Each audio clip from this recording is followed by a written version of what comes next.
What's up guys, it's Rohit and I'm here with another video about something that I've been doing for quite some time, reading. I love reading. I have read a lot of books in the past 5 years. I really got into reading around 2017, but I have this very bad habit of So I read many books and, I would have some of them completed about half and I would switch to a different book, then I would finish the previous book later on.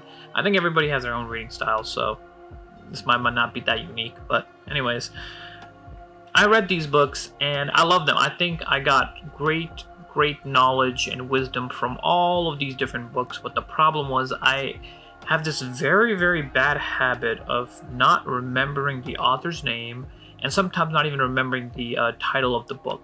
And sometimes I would quote what I have learned or paraphrase it, and I wouldn't even know where I got it from, but I know I got it from something I read.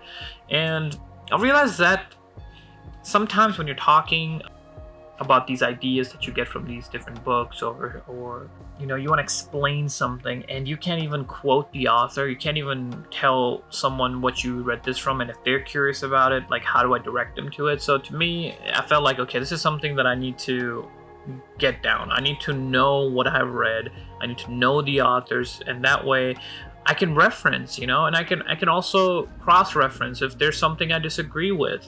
Maybe I need to read something different and kind of compare the different views, right? So what I've done is, this is going to be my experiment. This is going to be my personal kind of a journaling system that I'm going to be doing, and this is going to work as a series, and hopefully both it will help me remembering the books that I've read, the points in the book that I really liked and about the author and all of that, and also hopefully it will help all of you in showing some intriguing things about these books that may make you want to read them too. Because to me, I'll be honest, some books I like, some books I don't like, but I always feel like there's something important to get out of each one. And so that's what this series is going to be. It's going to be me reading and finishing up a book. I'm going to do it much faster now because it's going to be part of a series, but every 2 weeks or so, I'll try to get a book finished. I'll try to alternate between a fiction and a non-fiction and kind of give my thoughts on it. I don't want to, just talk about every single detail in that book, because I would want the readers to go ahead and read them, but I will kind of give brief understanding and also what I like about it. So that's how it's going to go. So for me, this book that I've gotten into, that I just finished, was called Writing the Breakout Novel, and this was written by Donald Maasss, who is a president of the Donald Maasss Literary Agency. I don't know if it's still going on or not, but he represented multiple fictional writers. He read many novels, many manuscripts, and at least from the way I read this book and the structure and the details that he gave and the quotations from the sources from so many different books and authors, I think this guy knows what he's talking about. And as I read the book itself, I really felt like I learned a lot. So I really liked it. Now, I'm going to kind of talk about the table of contents, and I'm going to talk about the chapters, but really the chapters that stood out to me, and chapters that I read them, but they didn't matter to me as much, because, again, writing a breakout novel, the reason I read it was because I was writing a novel too, and I still am. I've gotten about 25,000 words in, and I was reading this book right before I would start writing, about 15 minutes or so that I can get some ideas, some important information that I gleaned out of that book that I can incorporate into my novel. And I think it really worked. I think it really helped. So this is going to be what I really took out from it, what stuff this book talks about that I found very interesting. And I'll just briefly touch on parts that I may not like as much, but maybe someone else will. And it really will be up to you to kind of figure out how you want to read this. So the first 3 chapters of this book is really kind of the introduction of how this book should be used, and what does it mean to publish a book, and what does it mean to have a great novel and stories, right? And to me, this is the only 3 chapters where I will say it is a mixed bag, because the information is a little dated. It even talks about, the books becoming online and being published online, and what that's going to be like, because it's set in early 2000 is when it was written. the author had ideas and opinions of how it's going to turn out, and I think he more or less was right. But self-publishing has become a new thing, and it doesn't talk about that. This is writing a novel for as a manuscript for some publisher to read and find interesting, right, and be grabbed. So to me, this was a mixed bag, because that's not how it is now, and I feel like what he describes is how to write a book that will grip people very quickly and keep them interested the whole time. And I think that's important for every great story to have. But there might be other ways to do it, and we didn't get a chance from this book because back then you had to send it to a publisher, right? And they could just reject you if it's not interesting to them. So what I felt like here was that one of the big things that I disagree with on these chapters, but also in the book in general, is that while the structure that he gives is very well done, and I think the details he gives are very important, doesn't mean that you can't go your own way. Doesn't mean that you can find your own way and have it published through your own means, through self-publishing. And it might be harder. You might have to, of course, gain that marketing, the traction, and have people read it. But at the end of the day, there isn't a gatekeeper that would decide your fate. There wouldn't be like one gatekeeper.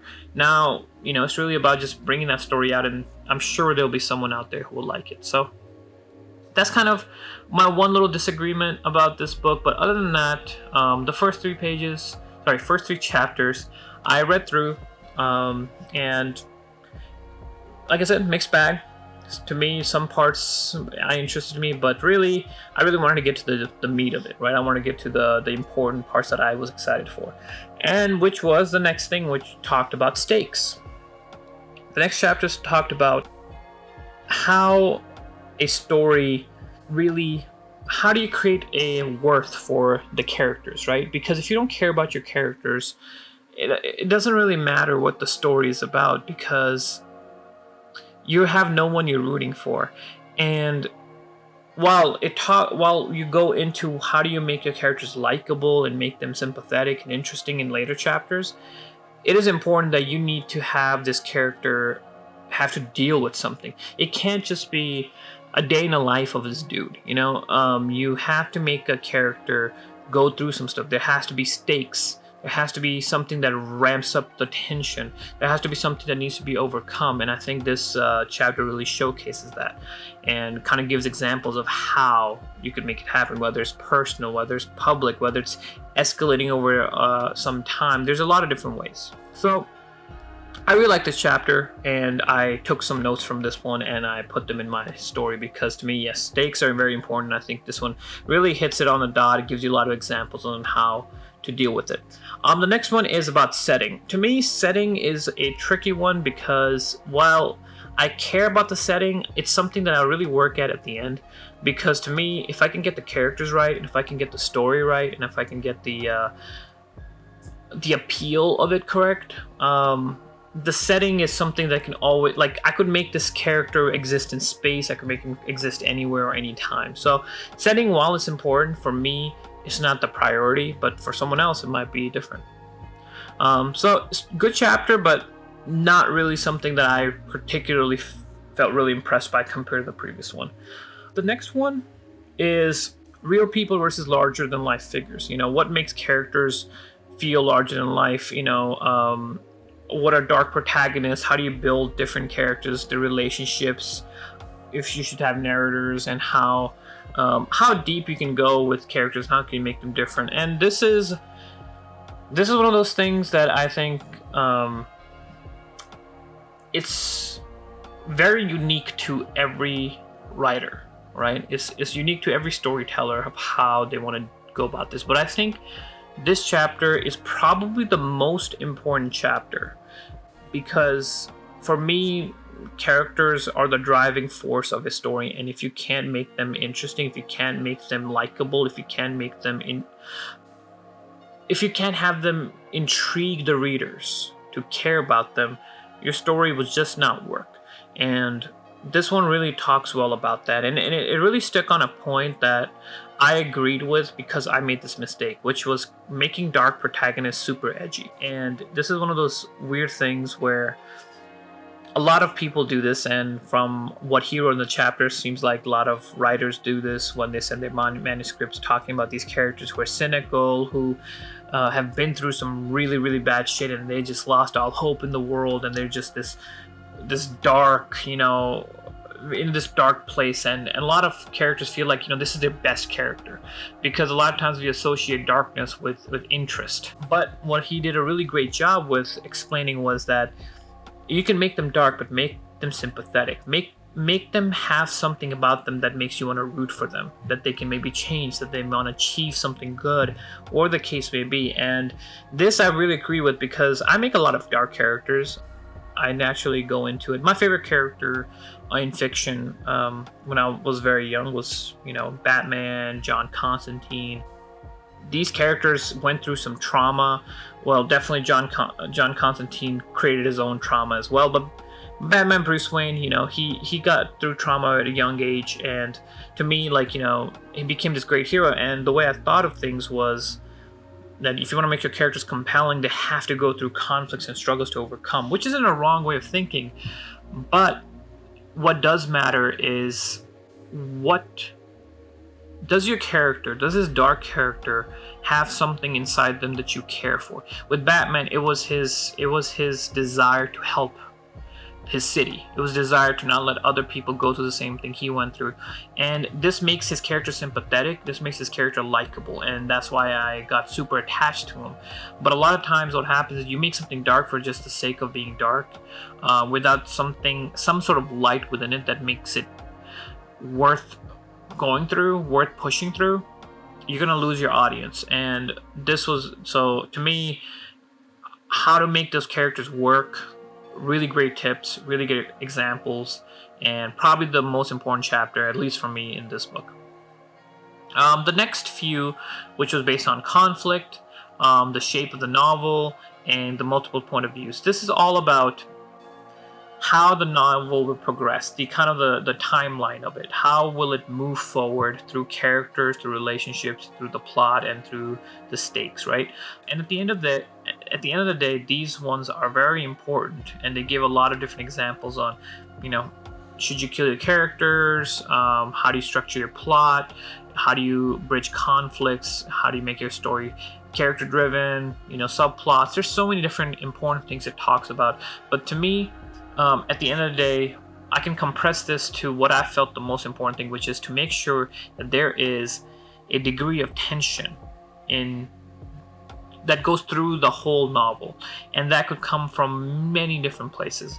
But at the end of the day, it essentially will create a desire and a need to keep turning the pages, and that's what you really want from your readers. You want them to want to keep turning the pages to see what happens, and you only do that through building tension. And a lot of times people want to release that tension, or want to have that tension saved up for the final big epic moment. But his example of great storytelling is kind of having that tension build slowly, but be there the whole time, and keep building and keep building and keep building. And to me, I think that's the key of it, and I agree entirely of how he talks about it. But beyond that, there's a lot of different ways to go about it, and that's where these chapters really showcase that. And then you get into some context of what type of novels you should write, what are the themes behind it, how can you make sure the protagonist has a proper purpose, and then finally, once you finish your novel, how do you get an agent, an editor, pitch, all that stuff, how do you get it published, all these kind of details that are important. But to me, again, this is something that I wouldn't worry about till I finished writing. But it's something you can read, it's something that will help. But definitely the middle 6 chapters, to me, were very, very good explaining. And I think that's what makes this book worth reading by anyone who wants to start writing. Even if you're writing a short story or a script, I think it has some really great nuggets of knowledge that will help.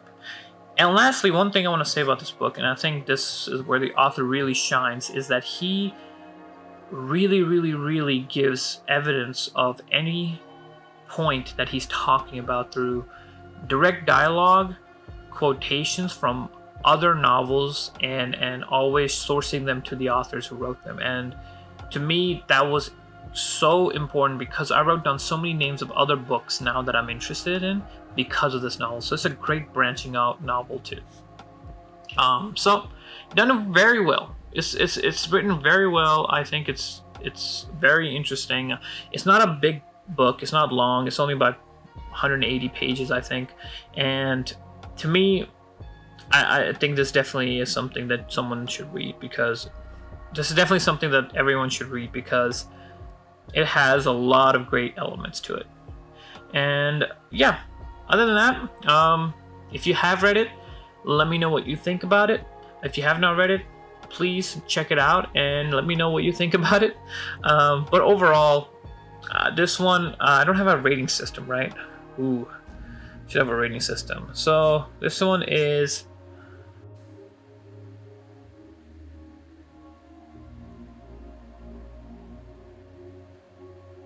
This is a classy restaurant right here. Yeah, that's what I'm gonna call it. This is a classy restaurant, this book.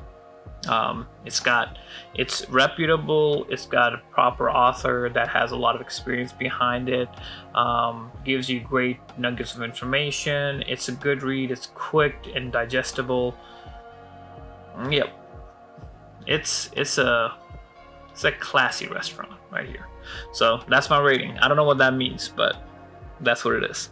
And lastly, I'm going to talk about, I have a few other novels that I'm currently reading. I'm reading one fiction one called A Partner that I actually got from this book that I'm really liking right now. I'm writing down some notes of it, but I've been reading it consistently.